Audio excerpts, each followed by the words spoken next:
Hello aspirants, ये कुछ features हैं, आप चेक कर सकते हैं। बात करते हैं किसी भी आंसर को किस तरह से अटैम्प्ट करना चाहिए।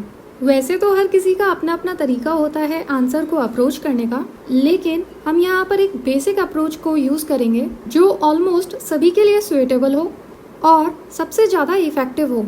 हमारी बेसिक अप्रोच कहती है कि सबसे पहले क्वेश्चन के कंटेक्स्ट को समझना चाहिए। कंटेक्स्ट मतलब वह ब्रॉड एरिया, वह ब्रॉड थीम जिसके ऊपर यह क्वेश्चन बेस्ड होते हैं।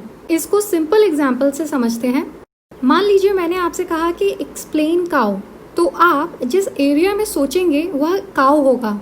आप किसी और जानवर के बारे में नहीं सोचेंगे, राइट? यहाँ तक तो हमें पता चल गया कि हमें किसी दूसरे जानवर के बारे में नहीं सोचना है, लेकिन काऊ के बारे में भी क्या सोचना है, अभी भी कंटेक्स्ट पूरा क्लियर नहीं है। इसलिए क्वेश्चन के पूरे कंटेक्स्ट को समझने के लिए हम उसके कीवर्ड को भी देखते हैं। क्वेश्चन के कंटेक्स्ट को पूरी तरह से समझने के लिए हम उसके डायरेक्टिव वर्ड को भी देखते हैं। डायरेक्टिव वर्ड्स वो वर्ड्स होते हैं जो उस टॉपिक के अंदर भी किस डायरेक्शन में सोचना है उसके लिए गाइड करते हैं।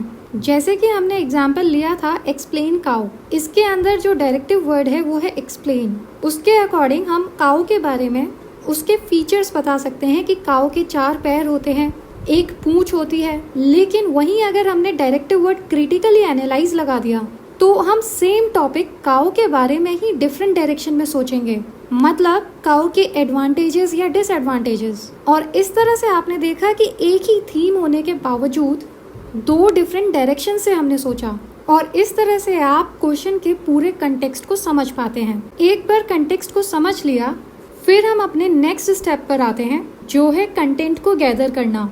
क्वेश्चन की अंडरस्टैंडिंग के बाद जो भी रिलेटेड मैटर हमें मिलता है उसे हम गैदर करने की कोशिश करते हैं। कोई भी रिलेटेड एग्जाम्पल, डेफिनेशन, स्टैट्स या फिगर्स, उन्हें हम या तो अपने दिमाग में रखने की कोशिश करेंगे या फिर उनके रफ पॉइंट्स बनाकर रफ पेज पे लिख देंगे। क्योंकि एक बार कंटेक्स्ट समझने के बाद हमारा दिमाग सभी डायरेक्शन से उससे रिलेटेड कंटेंट को गैदर करने की कोशिश करता है, और ये इन्फॉर्मेशन रॉ होती है, अनफिल्टर्ड होती है, और ऐसा भी हो सकता है कि वो टोटली रिलेटेड हमारे क्वेश्चन की डिमांड से ना भी हो। और अगर आपने उसे डायरेक्टली अपने पेपर पे लिख दिया तो हो सकता है कि आप क्वेश्चन की डिमांड से डिविएट हो जाएं, और फिर आपको मार्क्स भी अकॉर्डिंगली मिलेंगे। इसलिए उस रॉ इन्फॉर्मेशन को अच्छे से प्रेजेंट करने के लिए हम लास्ट स्टेप पर आते हैं, स्ट्रक्चर। किसी भी आंसर के अंदर 3 बेसिक कंपोनेंट होते ही हैं। पहला इंट्रोडक्शन, दूसरा बॉडी और तीसरा कंक्लूजन। किसी भी क्वेश्चन के आंसर में इंट्रोडक्शन, बॉडी और कंक्लूजन किस तरह से लिखना है वह क्वेश्चन टू क्वेश्चन डिफर करता है। जिस तरह का क्वेश्चन होता है उसी तरीके से हम लिखते हैं तीनों कंपोनेंट। दूसरा आपकी नॉलेज पर डिपेंड करेगा, जितनी ज़्यादा नॉलेज होगी, रिफाइंड नॉलेज होगी, उतना रेलेवेंट इंफॉर्मेशन नॉलेज आंसर्स के अंदर लिखी जा सकती है। और फाइनली आपके एक्सपीरियंस पर डिपेंड करेगा कि आपने कितनी प्रैक्टिस करी है, जिसकी वजह से आप क्विकली क्वेश्चन की डिमांड को समझ पाते हैं और उतना ही जल्दी उसे लिख पाते हैं। यह सब धीरे धीरे आंसर राइटिंग की प्रैक्टिस करने से आ जाता है। और इस तरह से अगर आपको क्वेश्चन का कंटेक्स्ट समझ में आ गया, फिर आपको पता चल गया कि कंटेक्स्ट से रिलेटेड, मतलब क्वेश्चन की डिमांड से रिलेटेड क्या कंटेंट लिखा जा सकता है, आपने अप्रोच के दूसरे स्टेप के अकॉर्डिंग कंटेंट को गैदर भी कर लिया, और फिर रियल पेपर पे आपने स्ट्रक्चर कर दिया, तो इस तरह से आपका आंसर कंप्लीट हो जाता है। परफेक्शन की तो कोई लिमिट नहीं है, लेकिन यह अप्रोच फॉलो करने के बाद आपको एक ऐसा आंसर मिलेगा जिसे एग्जामिनर चेक करेगा तो मजबूर हो जाएगा आपको अबव एवरेज मार्क्स देने के लिए। इसलिए हम आगे इसी अप्रोच का यूज करते हुए क्वेश्चंस को डील करेंगे। आज का GS 2 का क्वेश्चन देखते हैं। Despite playing the crucial role of drafting the Constitution, there were several criticisms leveled against the Constituent Assembly. Comment. यह क्वेश्चन आपका GS 2 से लिया गया है और आप इसे सब टॉपिक इंडियन कॉन्स्टिट्यूशन के हिस्टोरिकल अंडरपिनिंग के अंदर क्लासिफाई कर सकते हैं। क्वेश्चन पूछ रहा है कि कॉन्स्टिट्यूएंट असेंबली ने काफ़ी इम्पॉर्टेंट रोल प्ले किया है, क्रूशियल रोल प्ले किया है कॉन्स्टिट्यूशन को ड्राफ्ट करने में, लेकिन फिर भी काफ़ी क्रिटिसाइज़ किया जाता है कॉन्स्टिट्यूएंट असेंबली को और कई तरह के एलिगेशन लगाए जाते हैं। हमें इसी बात पर कमेंट करना है। कमेंट का मतलब यह नहीं कि आपको फॉर और अगेंस्ट में आंसर लिखना है, आपको क्वेश्चन के अकॉर्डिंग उसी की लैंग्वेज में व्यू पॉइंट्स एक्सप्रेस करने हैं। आइए सबसे पहले क्वेश्चन के कंटेक्स्ट को समझते हैं। यहाँ पर ब्रॉड थीम जो है वो है कॉन्स्टिट्यूएंट असेंबली के बारे में। इस बात को ध्यान रखिए, यहाँ पे कॉन्स्टिट्यूएंट असेंबली के बारे में बात हो रही है, कॉन्स्टिट्यूशन के बारे में बात नहीं हो रही है। इट हैज़ बीन ऑब्जर्व्ड कि लोग कॉन्स्टिट्यूशन के क्रिटिसिज्म लिखने लग जाते हैं, जबकि क्वेश्चन का कंटेक्स्ट कह रहा है कि कॉन्स्टिट्यूएंट असेंबली के क्या क्रिटिसिज्म थे। मतलब इतना इम्पॉर्टेंट रोल प्ले करने के बाद भी कॉन्स्टिट्यूएंट असेंबली को क्रिटिसाइज़ किया जाता है। इसके बारे में आप कंटेंट किसी भी बुक से गैदर कर सकते हैं। सबसे बेस्ट सोर्स आपका स्टैंडर्ड बुक लक्ष्मीकांत के अंदर से मिल सकता है।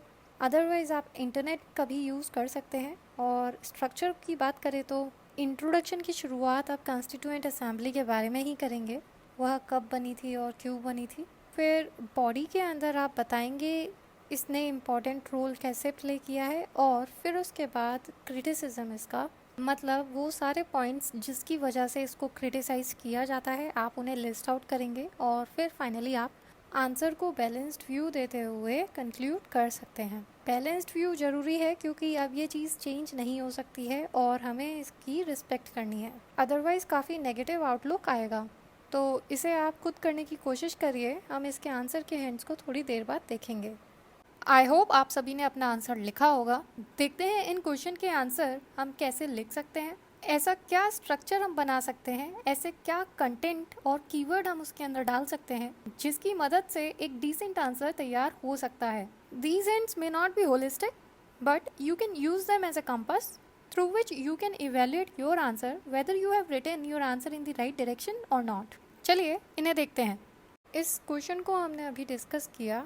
इसके आंसर के इंट्रोडक्शन को काफ़ी तरह से लिखा जा सकता है क्योंकि आपके पास काफ़ी तरह से डेटा अवेलेबल होता है। फॉर एग्ज़ाम्पल आप बैकग्राउंड देकर बता सकते हैं कि कॉन्स्टिट्यूएंट असेंबली जो कि सॉवराइन और इंडिपेंडेंट बॉडी हो और जिसका एम हो फ्री इंडिया के लिए कॉन्स्टिट्यूशन को फ्रेम करना, यह नवंबर 1946 के अंदर पूरा हुआ जब इस तरह की constituent assembly cabinet mission plan के अकॉर्डिंग फॉर्मुलेट की गई। इसको काफ़ी क्रूशियल रोल दिए गए थे।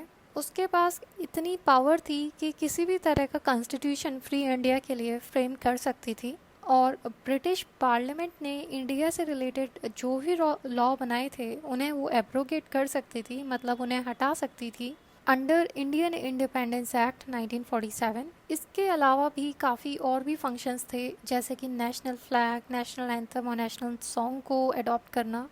क्रूशियल रोल को बताने के बाद आप लिंक करते हुए लिखेंगे कि इतने इम्पॉर्टेंट रोल प्ले करने के बाद भी इसका क्रिटिसिज्म वेरियस ग्राउंड पर होता है।